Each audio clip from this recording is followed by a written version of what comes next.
Hey guys, कैसे हो आप लोग। गाइस आज हम लोग एक नया ट्रिक करने जा रहे हैं जो कि है बलून्स को फुलाना, जो कि साइंस ट्विस्ट के अनुकूल फुलाऊंगा। मतलब कि बलून्स को हम लोग ऐसे तो नॉर्मली गैस से, पंप से और मुंह से फुलाते हैं, लेकिन हम लोग थोड़ा अलग ट्विस्ट करेंगे।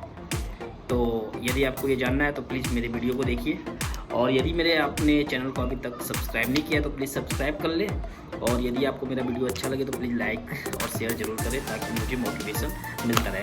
तो गाइस चलते हैं वीडियो की तरफ।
तो गाइज यदि आपने इस वीडियो को अच्छा आपको लगा तो प्लीज़ इस वीडियो को लाइक कीजिए। और क्या आपने पहले ये सब घर पर ट्राई किया है?